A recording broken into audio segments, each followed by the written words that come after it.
دوست گرامی، این عمل شیطانیه. این عمل ضد خداست. تویی که نماز میخونی، اهل دینی، اهل نماز شبی، اهل هیئتی، اهل مسجدی، عملی که داری انجام میدی عمل شیطانیه. این عملی که من دارم انجام میدم عمل ضد خداست، عمل شیطانی است، چیزی که ابلیس از من میخواد، چیزی که شیاطین جنی و انسی از من میخوان.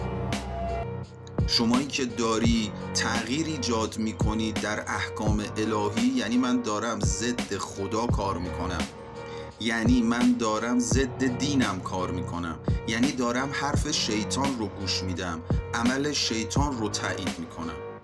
عزیز من، پیگیر باش و برو به دنبال این که وسواست رو درمان کنی، چون اگر درمان نکنی شیطان هی رفته به زندگیت نزدیک میشه، شیاطین جنی انسی هی وارد زندگیت میشن.